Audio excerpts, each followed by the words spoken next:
we're going to get started. Good evening, students and parents and families, and those of you who are at home watching us live stream. It's great to have everybody here.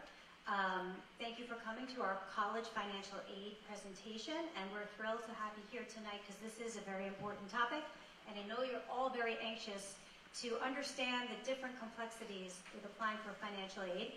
My name is April Umich. I'm the administrator for school counseling here in the district, and of course, this program is going to be about an hour, okay? We're also recording it, so we'll have it up on our website, and I'll be sending out communications to everybody with the live stream recorded link and resources, the presentation along with resources that we have here on the table. If you didn't grab one on your way out, we have a packet for you as well.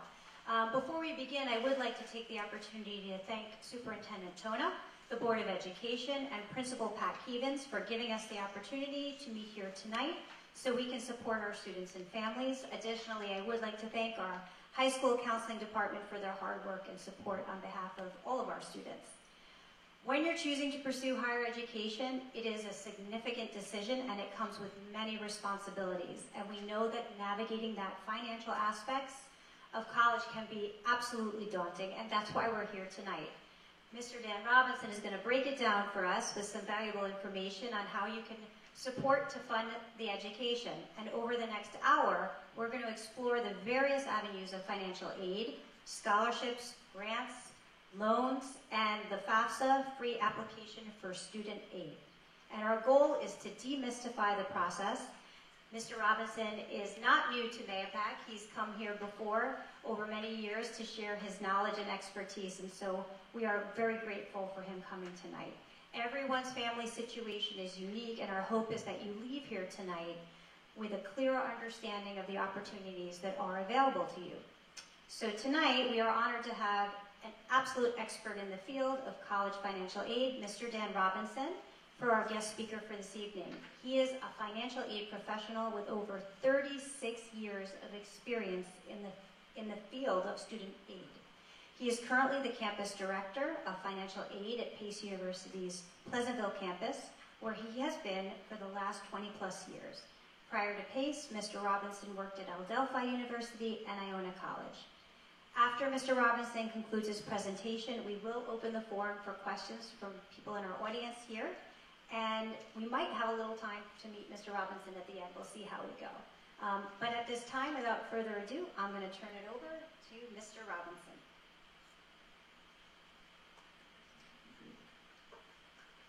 Thank you. Thank you, everybody. Hope you're having a great evening. Great day. I saw the gentleman in the Mets jackets. I know you're having a great day. So we're going to get into this pretty quickly. There's a lot to discuss in a short period of time. So let's get going here. So main thing we'll first talk about is some of the topics and terms that were primarily used in the financial aid process. First being cost of attendance, then the student aid index. We're going to get into the types of financial aid, where it comes from. As mentioned before, the FAFSA. Then we'll talk about some other circumstances and other forms that are needed. So the first term is cost of attendance. When you're looking at colleges, you're going to see a sticker price of $60,000, $70,000, $80,000. That's not what you're being charged necessarily. What you're being charged is the tuition and fees, housing and food. It used to be called room and board in the old days, now it's housing and food. So if your child's going to be living on campus, those are the 4 items you're most concerned with. So your actual tuition charges for your commuter, tuition and fees, housing and food for living on campus. The other items, the books, materials, transportation, personal expenses, those are built into the cost of attendance to give you the opportunity to maximize the amount of financial aid the student can receive. So, type of financial aid and student aid index, it's the newest term in the game. Those of you who have filed the FAFSA prior to this year, there was a term called the Expected Family Contribution, or EFC. That's now been renamed to the Student Aid Index. It's a calculation determined by the federal government as a level that schools will use to help determine how much financial need you have. It's a simple math formula. Take the overall cost of attendance, all the items, the direct expenses and the indirect expenses, subtract the SAI, and that's your financial need as it pertains to higher education. Now, what types of aid are available to you? The ones on the right is what you're looking for. That's the free money or gift aid. So it's the scholarships, the grants, On the left-hand side is what we determine as self-help aid. So when we speak of scholarships, there's multiple types of scholarships available. Primarily, the ones coming out of high school that students look for are their merit-based scholarships, based on your test scores, your GPA, etc.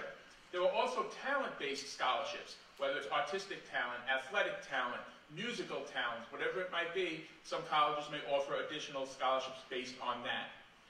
Next, we have grants. When we speak to grants, this is primarily need-based aid coming from various sources, which you'll see in a moment.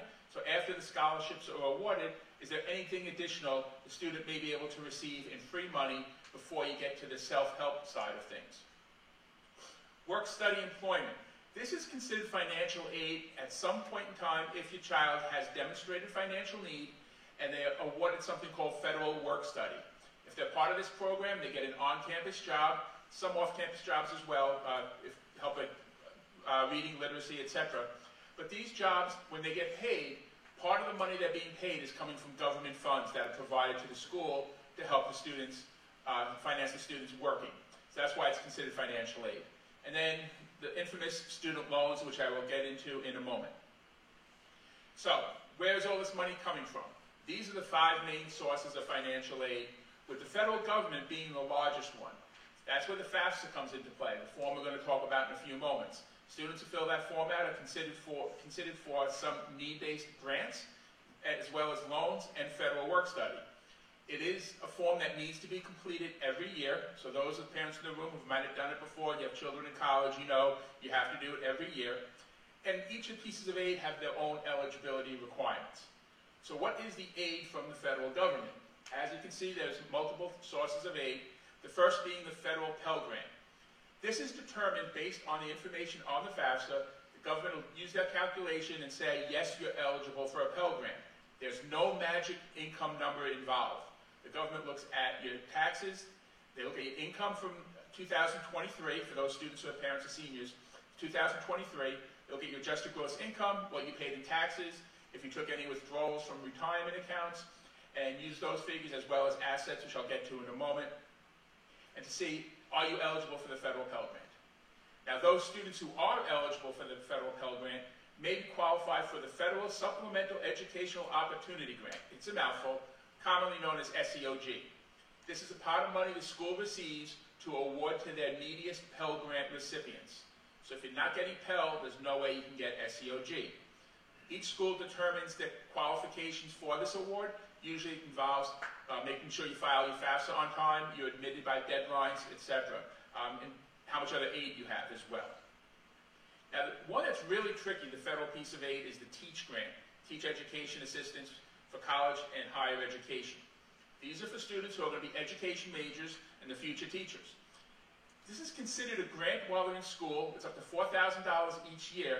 However, if the student doesn't meet all the requirements of maintaining a major of education and going on to teach in a teaching shortage area as determined by the Department of Education for a certain number of years upon graduating, they have to pay this grant back to the federal government in the form of a loan. So a lot of schools choose not to participate in this program. So if any of the parents or the students in here are thinking of becoming educators, ask the college you're applying to if they participate in the TEACH grant program. I spoke on work study already, and now the dreaded student loans. Federal student loans, in the name of the student, the direct loans, are broken down into subsidized and unsubsidized loans. The subsidized loan is if the student has demonstrated need after all other aid is awarded, they can get up to $3,500 in a subsidized loan, meaning while in school and in the 6-month grace period upon graduating, the loan is interest-free. So they graduate, whatever they borrow in the subsidized loan, that's what's due upon graduating. Once they go into repayment, interest starts accruing as they paid off over up to a 10-year period. The unsubsidized loan is interest starts accruing as soon as the loan is dispersed. So students in the first year, they can get an additional if they get the full $3,500 in the subsidized, they can get up to an additional $2,000 in the unsubsidized. Depending on how much need you have, the total is going to be $5,500. How it gets broken down, it all depends on how much need the student has. Finally, the Federal Direct Plus. Plus stands for Parent Loan for Undergraduate Students. So this is a loan you as parents can take out from the federal government. It's a simple credit check. They look at your 90-day credit history. They don't look at how much income you make. They don't look at how much debt you have. They don't look at your credit score. They don't even look to see if you're working. Can you pay the loan back is all they're interested in. You have no bankruptcies, charge-offs, delinquencies in 90 days, you're good to go. That's the good part. The bad part is interest rate this year is 9.05%, and the government takes 4.25% right off the top of the loan. So it's a pricey loan to take out. It's a good last resort if needed for those families who may not have other options for paying. It's something they can use and is available to them. State requirements, I'm going to come back on a section on New York State later on in the presentation. The next source of financial aid are the colleges themselves. Private colleges and universities offer a significant amount of merit and need-based aid. Some of the state schools might not be as generous, especially in the need-based aid because their costs are lower. Some do offer merit scholarships. So again, as I mentioned earlier, the scholarships come from the school, are primarily based on high school academics and possibly talent. Aid is usually gift aid. Some schools have their own work-study programs. Some still have their own loan programs. Those are few and far between, but there are some instances out there. To determine this aid, the schools will use the FAFSA form and something else possibly called the CSS profile. Not all schools use that. I'll touch on that later on in the form section. And every school has a deadline. You want to make sure that you're meeting those schools' deadlines. You want to check their websites to find out what they are, or give the financial aid office a call and ask them. Next source of financial aid is from the outside world. Foundations, businesses, charities. Within the high school guidance office, they offer scholarships in the community. If you belong to any civic organizations, ask, do they have a scholarship available for your child? If you're a religious organization, a lot of them have that. Money gets left on the table every year because students don't fill out the application. My daughter graduated high school 2 years ago, and I was talking to her guidance counselor at the time, and they said they offer over 240 scholarships, and each year they don't award more than 70 of them because students just don't apply because they're there. They don't want to go through the hassle of applying for the scholarships. Some of them, there are no students that meet the qualification, but a good reason is they don't apply. So spend the time looking for scholarships. If you find something that seems too good to be true, it probably is. Don't pay for any scholarship applications. Everything should be free. And start researching this now. Most scholarships probably won't open until the new year. So you want to make sure you're ready to apply for them. You can go online, start looking. If there are any parents in the room of other than high school seniors, you can start doing your research now, so this time next year, you'll be ready. The final source we speak about are employers. If any of the students in the room or any of your children are working, have them check with their employer if they offer any scholarship benefits. I don't know if this still holds true, but we had a friend of ours who lived in New Jersey who worked at ShopRite, and she stayed local for college, and ShopRite paid a portion of her tuition while she was in college. She continued to work throughout her college career. So it's something that could be available. For parents, ask your employer, do you have any benefits for my child's education? If you belong to a union, there's a good chance the answer is yes. We're filling out paperwork for all different types of unions every day for children coming to our school. Some of those scholarships may not take effect the first semester, so they want to make sure your child's going to do well in college before they give them money, but it's something that could be coming down the line. And any of these scholarships from the outside, whether it's those private sources or your employer, make sure you check even after the first year. You may not get something right away, but keep going back year after year looking for those funds. So now we're going to get into the process of applying for financial aid. One thing you could do right now, it's too early to file any forms, but what you could do right now is use something called the Student Aid Estimator on the federal government website. All things federal student aid are found on studentaid.gov. This estimator kind of mimics the FAFSA in the information it collects to give you an estimated SAI. So you'll see how much need you have. So if you know you're going to a school that's $60,000, SAI comes in at 32, you know you have $28,000 worth of need. So go on there, as much as you want.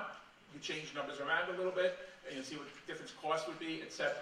Again, just ask general information, and it doesn't go anywhere. It's just, you refresh your screen, it's gone. So the FAFSA, free application for federal student aid. First word being free. There is no need to pay anybody to fill out the FAFSA for you. The new form that started this past year, although there was a lot of complications early on, could take you as little as 10 minutes to fill out. So there's no need to pay your accountant, an advisor, etc. to fill it out for you, technically for your child.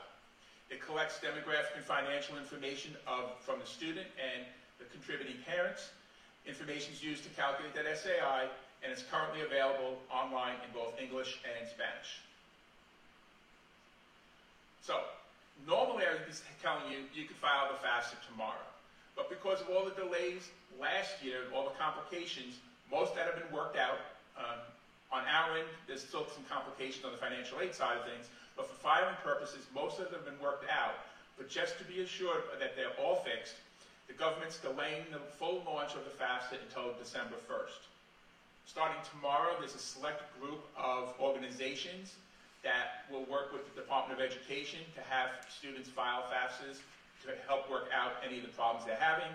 In November, another few hundred students will be able to file the FAFSA at designated schools to work out some more any of the issues, make sure they're corrected. So come December 1st, everybody will be able to file their FAFSA. As I mentioned before, schools have their priority deadlines.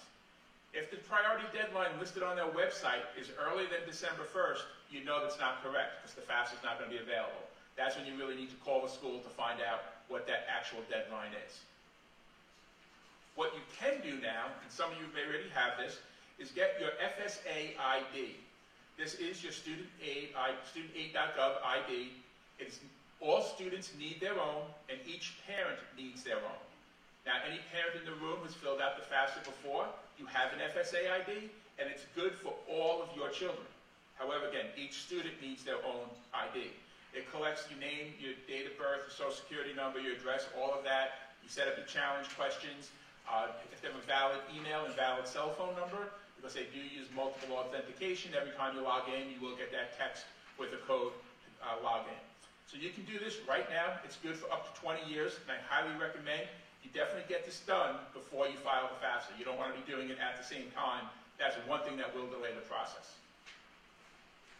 So now you get to the FAFSA. This is the page it's going to look like, except where it says 2024-25, it'll say 2025-26. And you'll start a new application. Now, the application can be started by either the student or the parent. It doesn't matter who does it first, but they have to do things separately, and that's why everyone needs their own ID. So if the student does their first, they click on the student function, and that's how we're going to go through the process. It's recommended by the Department of Ed the student does their part first, but either way works. Last year, I did it the opposite, just to test the system, and it worked perfectly fine. So the student's going to ask, it's going to ask the student, who is the contributors for the FAFSA? So obviously the student themselves, but then when it talks about the parents, which parent or parents are contributors? Now, this is where it gets a little tricky in the new FAFSA, where anyone did in the past, it was all one form, it's kind of straightforward. If the parents are married and file taxes jointly, they're considered one contributor, because it's a joint application. If you file taxes jointly, only one parent is the contributor. Other parents' name and information has to be listed, but there's no requirement. They don't get even contacted by the Department of Ed. So one parent files it.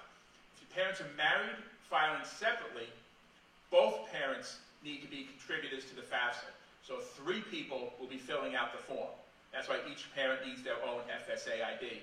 Because the FAFSA pulls in all the tax information, but it can't do it for, parent A says, I've married filing separately, it wouldn't know to pull in parent B until parent B logs in.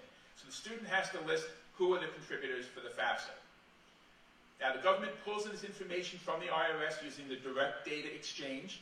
The federal tax information it pulls in is only information needed to complete the FAFSA, which is the adjusted gross income, taxes paid, number of exemptions, and any untaxable portions of IRAs or retirement funds. Students and parents both have to give consent to have this information transferred over. However, if you don't grant consent, the FAFSA doesn't get processed. So really, if you don't do consent, nothing's going to happen. You're not going to be able to move along in the process. Again, this eliminates the manual entry. Again, this is where in the past a lot of people didn't want to go through the hassle of filling out the FAFSA and entering all their data. They had someone else do it for them. It's not even an option anymore. There's really very little data you have to enter. Everything's done online at studentaid.gov. However, if for some reason you cannot obtain an FSA ID or you have difficulty, you can print out a PDF FAFSA. However, processing time, instead of being 1 to 2 hours, is possibly 1 to 2 months. It's a minimum of 4 to 6 weeks, if not longer. This year took a lot longer because of the new process, and this is one of the things that still hasn't been fully corrected by the Department of Education, the paper application. So online, if you can, for everybody. So, what does the student need? They have to confirm their identity and contact information. So when they log in with their ID, they get their code, they put it in, information pops up, they can make sure it's correct. They do the consent for the IRS. They put in the student's marital status. So hopefully, coming out of high school, all the students will choose single. And their college plans, whether they're going to be attending full-time and what degree they're seeking. Now, the question here, you want to make sure, and this is a mistake we see often, students say, oh, I graduated and going for a graduate degree. No, they're not. They're going for their first bachelor's or first associate. That's one of the 2 choices they'll make coming out of high school. And if they have any personal or unusual circumstances. Now, when they speak about personal and unusual circumstances, this is the dependency status. Federal government purposes, all students are dependent upon a parent or parents until the age of 24. New York State, it's 35, but that's another story. But what is an unusual circumstances? It would be a condition that justifies making the student independent. The ones that we most often see are in the unfortunate situation where the student may have lost both their parents, they're an orphan, they're a ward of the court, they're living under a court-appointed legal guardianship. Obviously, we're all legal guardians of our own children, but if a court appoints someone else to be their legal guardian, they're considered provisionally independent when they file their FAFSA. What will happen then is the schools they apply to will ask for documentation. They'll ask for copies of death certificates. They'll ask for court documents, whatever it might be. But if you're here tonight and your child's living with you, then there's no unusual circumstance. The student then invites the parent to complete the FAFSA. After they enter all the information, they don't invite them yet. They list what parent's going to be invited. So this is where they will list who the contributors are going to be. If you have your FSA ID, which you should have in your student files, make sure that the email they list at this point is the email on your FSA ID. And that's where they list it here. Next, the student provides a little bit of information. They confirm their demographic information. They confirm their citizenship status. The FAFSA can be filed by any U.S. citizen or eligible non-citizen, basically meaning a green card holder and certain cases of asylum seekers. The parent's educational status. This is strictly statistical purposes that the federal government uses to find out how many first-generation students are attending college. Some colleges also use this to determine first-generation students because there's been a big push the last couple of years for students whose parents have never been through the process. They may need a little extra guidance. So schools want to know that right away so they'll be able to provide that to them.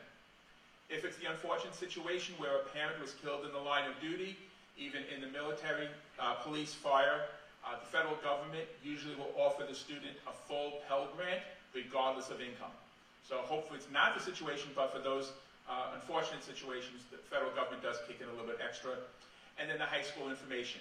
It'll ask the state of the high school and the city, and as soon as you type in Mahopac, the high school name should pop up, click on it, and move along. As far as the tax information goes, most likely the student's not going to need to enter anything, because if they file taxes, all the information gets brought over. If they didn't file taxes, that information gets coded in the FAFSA as well. So when we see it, it'll say tax filing status for the student, it'll be did not file, and that's perfectly acceptable.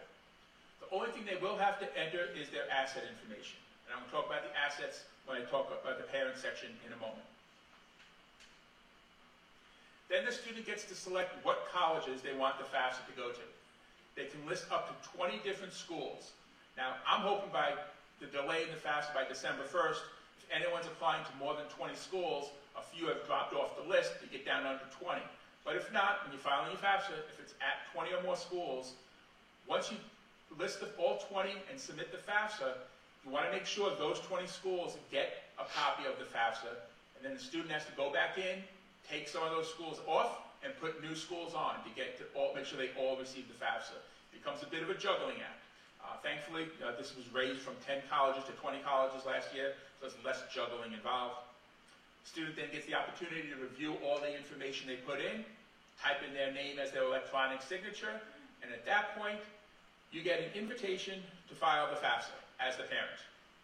You'll get an email, you click here to log into studentaid.gov, you do that, put your information in, you get the code, you type the code in, and information will pop up.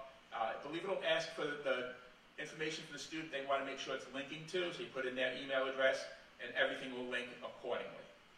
Now, as you see, a lot of the parent information is the same as the students. Confirming your identity and contact information, consent to have the tax information move, the parent's marital status at the time they're filing the FAFSA. And this could be an issue later on. And your state of legal residence. There are many issues where sometimes the parent may live in a different state than the student, if there's a separation involved. So, your financial information is a little more, but again, it's just some yes or no questions. They're going to ask if the parent was a recipient of federal means-tested benefits, such as SNAP, WIC, etc. They don't ask how much, they just ask yes or no over the past 2 years. Your tax filing status, again, this determines who has to file the FAFSA, as I mentioned earlier. So again, married filing jointly, married filed separate, single, head of household. It'll depend on whose information is being provided. The family size and number in college is different from exemptions. Now the number in college number, they're still collecting it, however, it's meaningless to the FAFSA now, it doesn't go anywhere. The family size, they say the number of exemption matches your family size. However, that's often not the case, and this is something you can change. I'll go over who's member of the household in a moment. Your tax information is, again, minimal, because all it's going to carry over. The one thing that does not carry over, however, if you did take a withdrawal from an IRA or a retirement fund, and it was a rollover to another account, the rollover does not get picked up. You manually have to enter that rollover amount. That's the only real reason to have your tax documents handy when filing the FAFSA. Otherwise, you really don't even need your tax documents. Now, assets. I pulled this right from the student aid estimator. So if you use the estimator, when you get to the assets question, you click on the link, it'll give you this information of what is an asset. First, this is both for the student and parent, this is the same. Money in cash, savings, and checking at the day you file the FAFSA. Now, I got paid today, it's the last day of the month. If I file my daughter's FAFSA today, my checking account looks a lot better. But tomorrow, a mortgage payment's coming out. So I'm not going to report that. Pretty much you're going to report whatever's in your cash savings checking after you pay your monthly bills, and it cannot be a negative number. It has to be a positive number. Zero is acceptable. If you own a business, it's the value of your business minus any debt you have on it. And how do you determine the value of your business? Pretty much what we've been guided to advise families of. If you would sell your business today, what would you get for it? And when you talk about the debt on the business, it's the physical debt. Now, if you have a customer that owes you $2,000, that doesn't count. It's the debt on the mortgage on the building you're in, the equipment you have, etc. That would be the debt. So it's the value minus the debt. If you have an investment farm, again, further north we get, you could have some investment farms up here. Same thing, value versus debt. Real estate other than your primary residence. So the home you live in is not reported on the FAFSA. If you have rental property, a vacation home, your other houses somewhere else, the value of those homes minus any debt, same thing. And the value of that, if you were to sell it today, what could you get for it? And we were actually told by a federal Department of Education trainer one time that if you're unsure, go on to Zillow or one of those sites to find out what your home is worth. Again, subtract any debt. The other assets would include any stocks, bonds, certificates of deposit, again, any standard investments that you might have. Also, as an asset, is the value of the 529 plan only for the child that's attending college. And this is a change from prior years if you have multiple children. So whoever's filling out the FAFSA, the value of their 529 plan is considered an asset on the parent's side of things, not the student side. Again, anything on the student side, the government weighs more heavily because they think, what else does the student have to pay for right now other than their education? Where you as a parent, you have to worry about running a household, retirement, everything else. So the way they said, any 529 that's held by the student or parent gets put on as a parental asset. Now, if that 529 is held by an aunt or an uncle or grandparent, someone outside of your household, it's not reported anywhere. What you don't include, as I mentioned, the value of your own home, the value of any custodial accounts, the value of life insurance, the value of your retirement plan. So if you have a 401k, 403b, 457, that does not get reported on the FAFSA. That's strictly for your retirement, nothing to do with your child's education. Again, you can't put negative numbers, put zeros. Anytime they ask for asset information, if the answer is 0 or negative, put the 0 in, do not leave it blank, because it'll cause a problem later down the line. And it's going to ask you to the other parent information. So again, if the parents are separated or divorced, who is the one most financial responsible for the student? So it doesn't necessarily mean who the student lives with, who provides most financial support. So if a student lives with parent B, who's working, making however much, parent A is also working and paying a large sum of child support to parent B, parent A is who will go on the FAFSA, not parent B.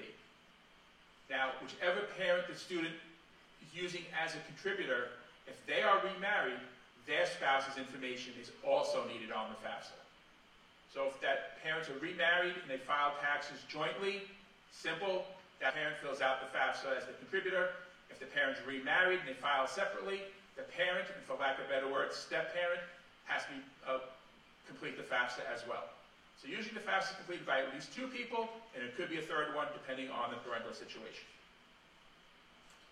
Again, you'll get to review all the information, sign your name electronically, again, type it out, and the FAFSA gets submitted.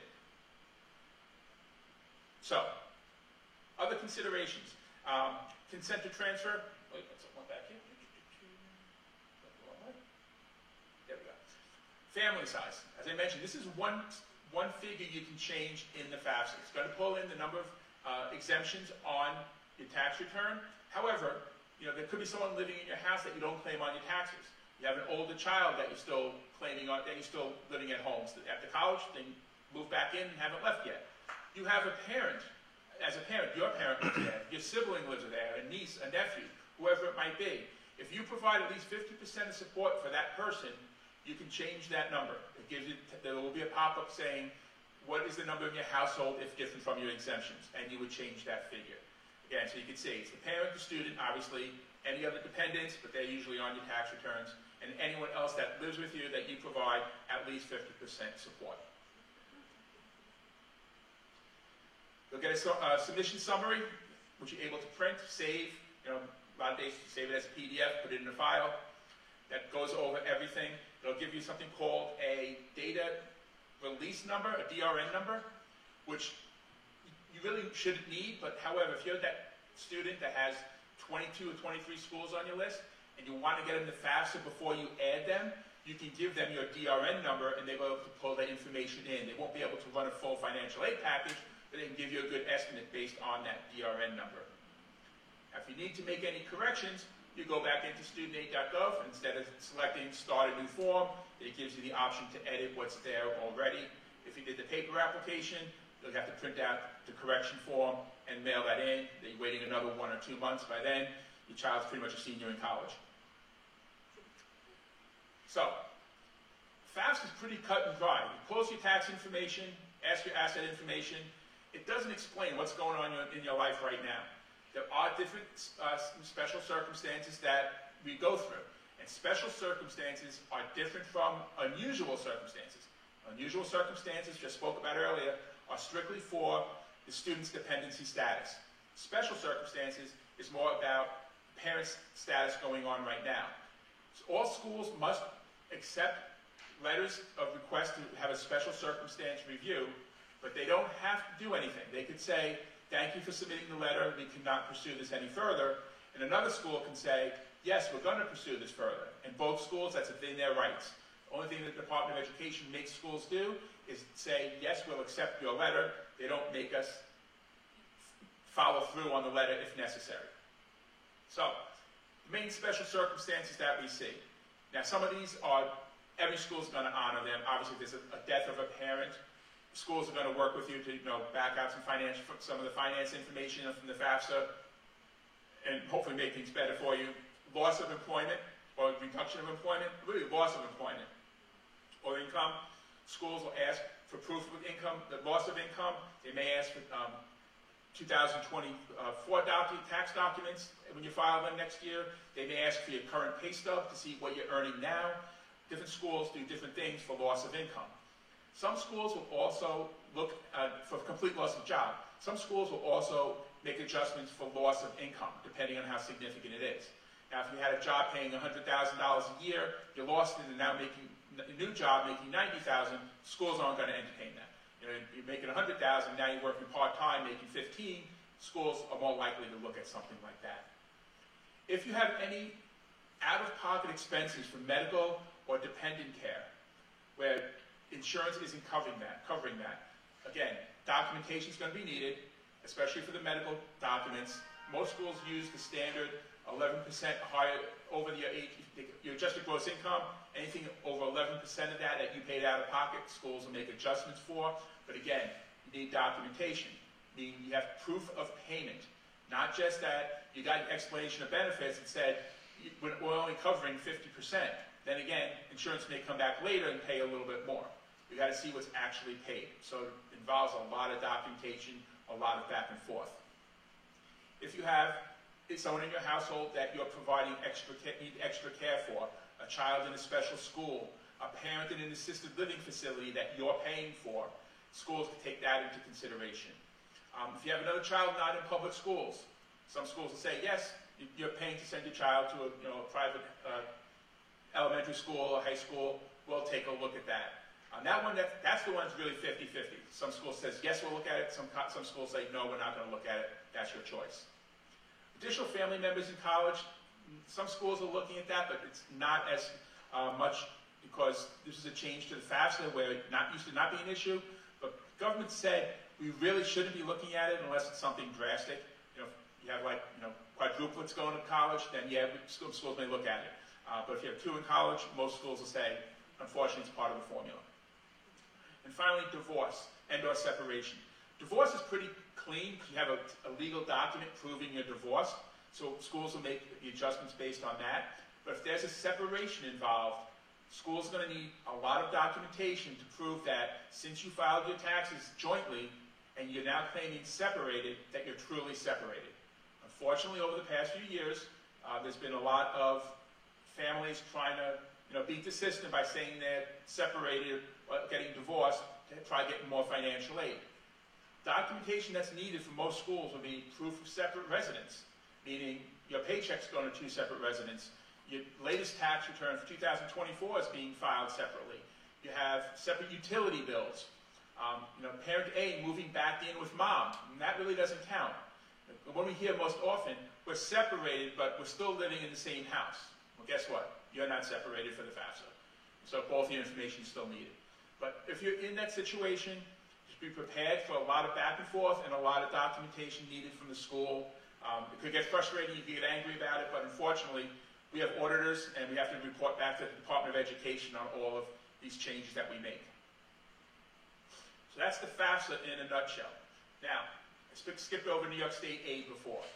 So, as residents of New York State, as long as you're a resident for at least 1 year, your child may be eligible for aid coming from New York State Higher Education Services Corporation. It looks at both the student and the parent's dependency status. Student must attend a school in New York State.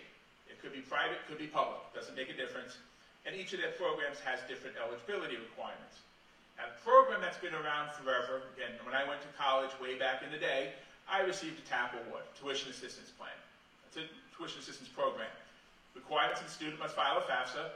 The data from the FAFSA will get fed to New York State Higher Education to speed up the filing process with them.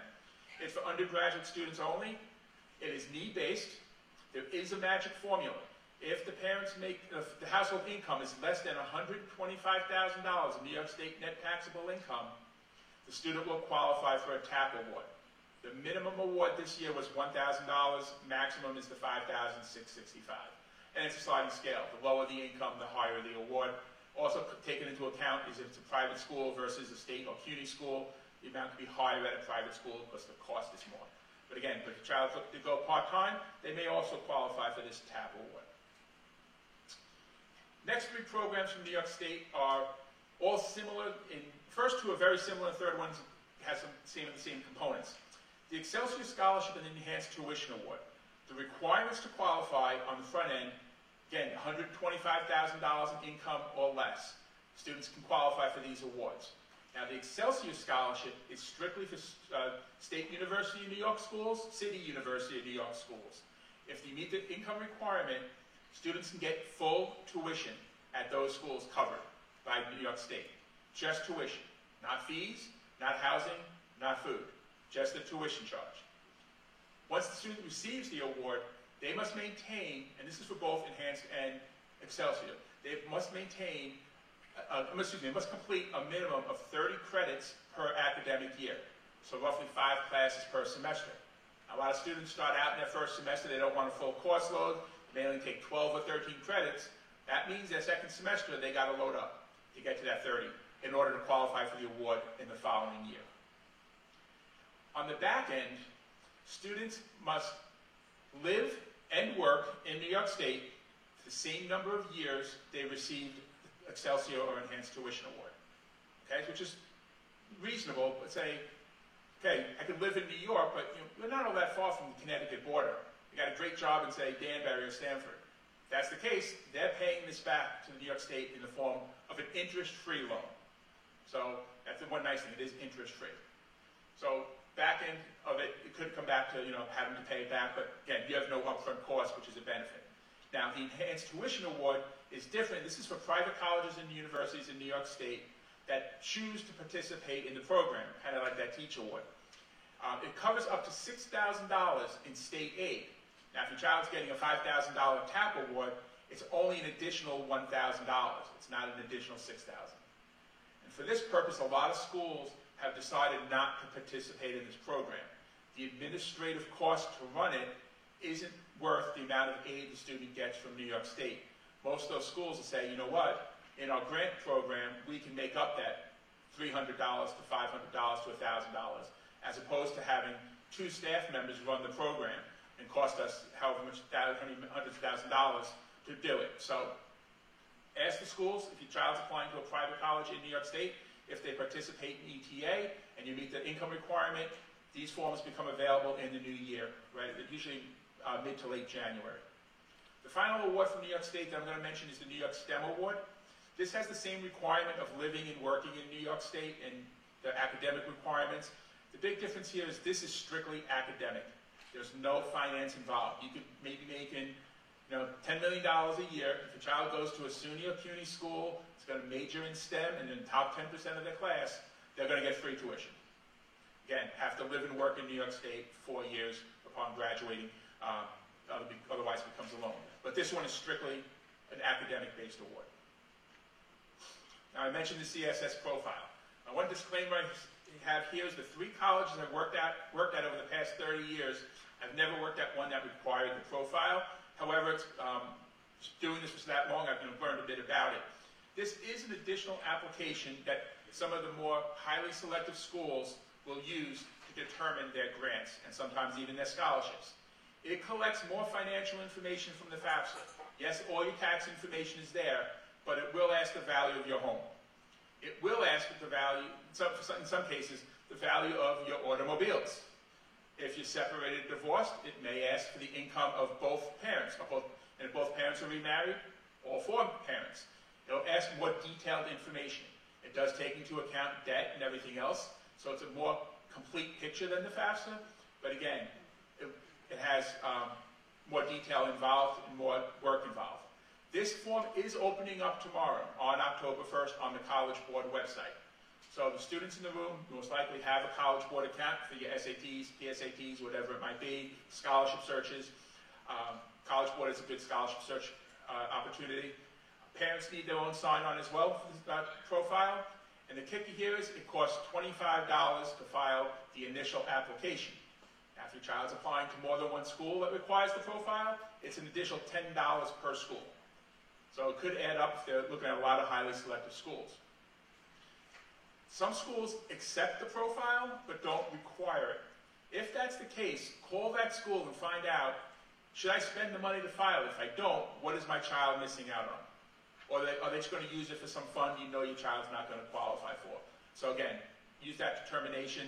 The College Board website has a list of all the schools that require it and accept it. So you want to go on there, you can sort it by alphabetical, by state, whatever, however you want to do it.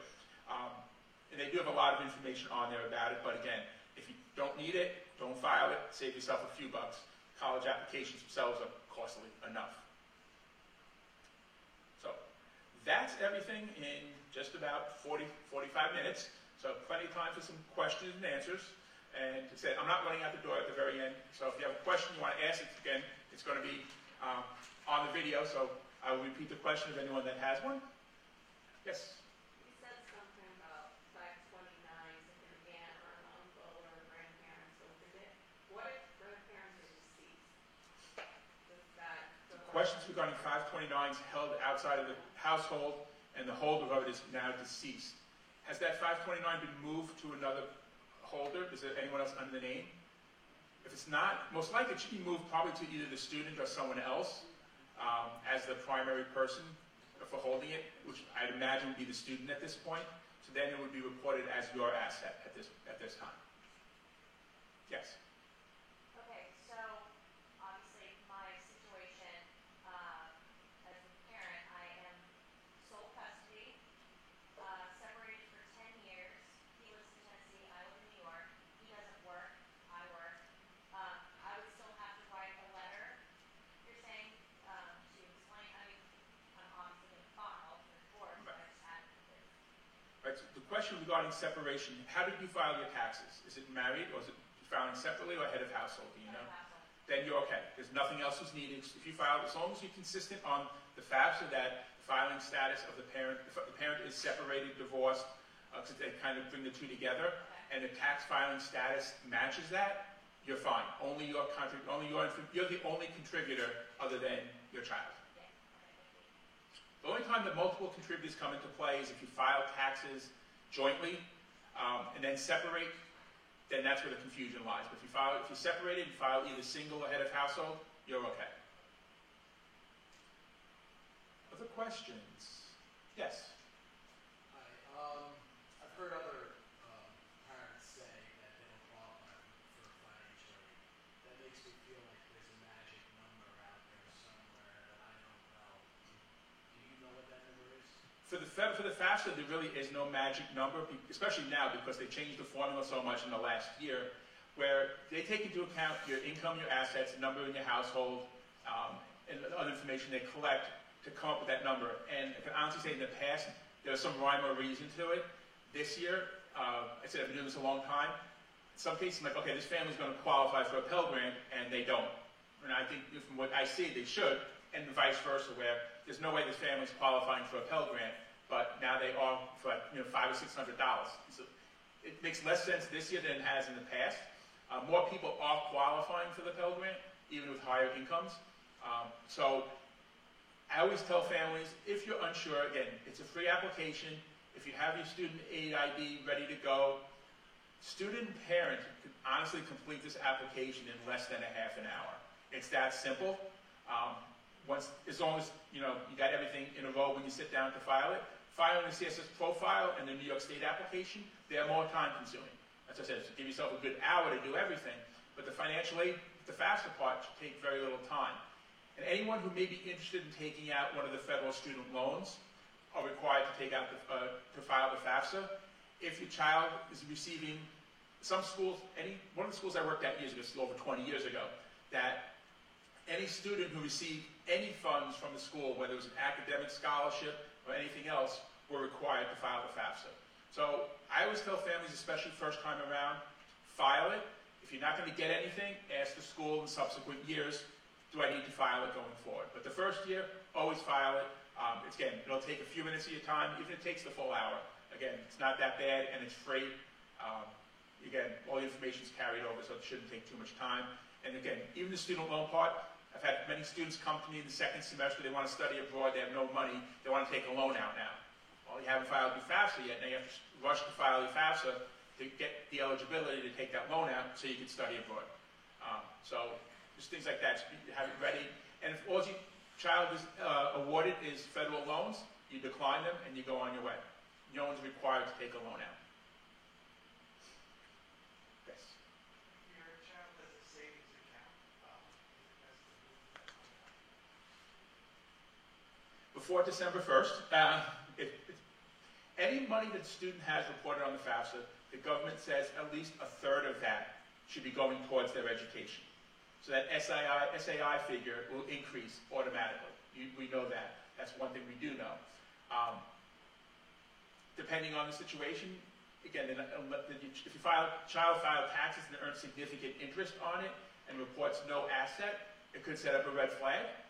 But if they're not earning much interest, a couple thousand in there, they're not getting much, then I would say before December 1st, it may be smart to move it into your name or someone's name, so that you go as a parental asset as opposed to a student asset.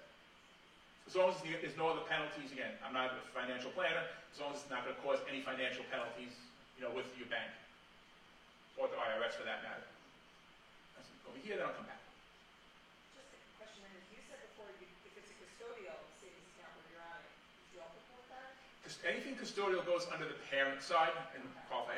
Anything custodial goes under the parent side. There are some financial aid professionals who say it should go on the student side. I want to do what's best for the family, because if it's in both names, if the parent's name's on it, keep it at the parent side. That's the best way. Actual question. So, my divorce agreement, we alternate, I get 2 kids 1 year, he gets 1 kid. But all 3 live with me and I'm primary financial. How do I do the dependent piece? If you're going to be the sole contributor, you file taxes head of households? Correct. Okay, so you're the sole contributor on the FAFSA. The number of people living in your household, they're looking for the year you file taxes. So 2023, did you have... That was only 1 this year. So it would be 2 would be your house, it would be self and your child. But next to that, right, so your child's living with you in All 2020. 3 children live with me. Okay, so it doesn't matter how you claim them. If they live with you Yeah. and you're their main financial support, it doesn't matter who claims them. So your tax exemptions may say 1 or 2, but you could actually list, actually 4, yourself and your 3 children. Okay. Yes. I just, one of the slides right before when to file the FAFSA, you said we need to do what first? We have to set up the ID? The FSA ID. Yep. It's on the handout, the website's on there, it's on studentaid.gov. Again, the student needs their own FSA ID, and a parent needs their own FSA ID. And I said, any of the parents who filed FAFSAs before, you have an FSA ID already. If you don't remember it, you go onto the site, forgot password, and they'll send you the links to reset it. Yes? I'm trying to figure out how to word that. So say you have several children. Your oldest is the one that's going to college. So they all have 529 accounts, but the oldest also has funds in a small cap fund in her name. In reporting her assets, can you not include the 529 in her name, or in just the small cap fund assets? Or how do you do that? Yep. The question regarding 529s was small cap assets. The 529 has to be reported, but on the parent's asset, not a student asset. Okay. The fund in her name would be, only one in her name would be the small cap account. That would be reported as a student asset. Okay. Yes?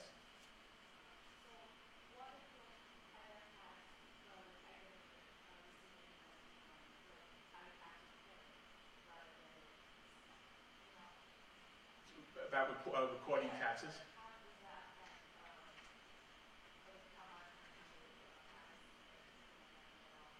It's about filing taxes, your work. Okay. So anyone who worked, you don't necessarily have to file taxes if you earned a certain amount based on IRS guidelines.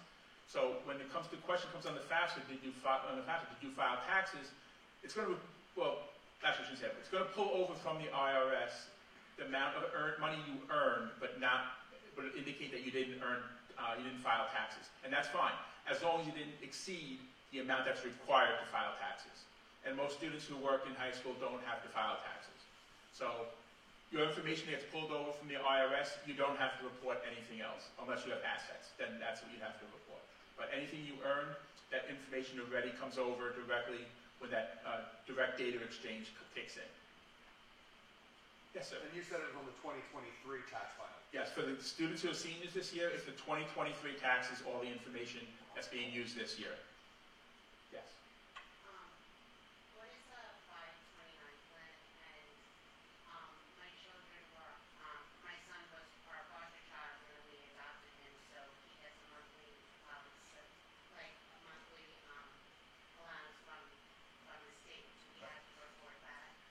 requested running 529s and monthly stipends for foster children or who would have since been adopted. So 529 plans are education savings accounts that's set up either through New York State or any other source. Any funds you receive based on your child's prior foster care status is not reported. That was I learned that about 2 weeks ago in a webinar, but that's something that any funds received for foster care, whether it's while in foster care or after adoption, does not get reported as an income or an asset. Unless it may be part of your tax return already. If it's not, it doesn't get added. And now the 529 plan, then we would have to just find out if he has one, or? It would have been, if you had a 529 plan, it would have been started. Most people start 529 plans either soon after birth or when the child's younger. And if he has one, then you'd have to find out. Again, how you find out, I'm not sure. You didn't start it yourself, but it probably would have come over. I would imagine the state would have provided that information to you. Okay, so you don't have to file it if you don't know. Correct. You don't have to worry about the 529. Yes. If you have a parent living with you, I think it said that if you're responsible for 50% of their expenses. Correct. So the FAFSA is going to pull in a number of exemptions on your tax return as your household size. But if you have anyone living in your household that you provide at least 50% support for, you can change that number. So you don't probably claim your parent on your tax return, but if you're providing their support, they're living under your roof, you're paying for their meals, you're doing everything, they're not paying you rent, then you count them as part of your household. So you would change your exemptions, your number in household from whatever your exemptions are, you'd add 1 for your parent. And how much, like, if you go, let's say, you have 3 dependents and now the parent makes it 4.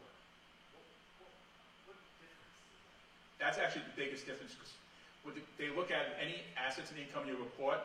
It based their calculation for SAI. The number in your household is is one of the biggest contributing factors to determining what that SAI is, because your money has to stretch even further. So if you say you're under 100,000, you divide it by 3. It's okay. It's 33,000 per person. You divide it by 4. Now it's only 25 per person.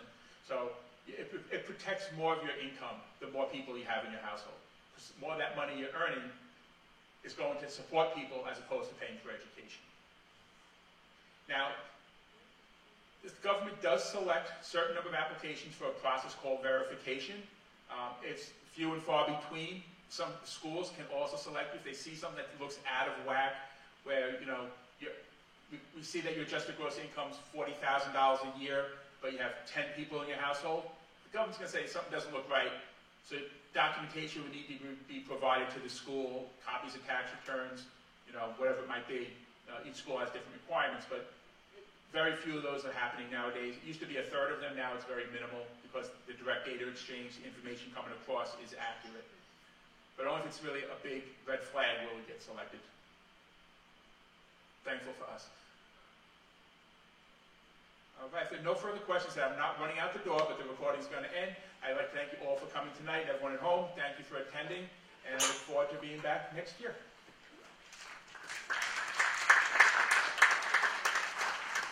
Thank you, Mr. Robinson. Just want to thank everybody for coming out tonight. We'll be back here next Wednesday on the 9th for a college admission roundtable discussion. We have 4 college reps coming as part of our panel, and they'll be discussing all different aspects of college admission. So we hope we'll see you back next Wednesday, October 9th at 7 p.m. I want to remind our senior families, please continue to check Naviance for information regarding scholarships. And remember, your school counselors are here to support you. Again, I'd like to thank Mr. Robinson for being here and all of his expertise.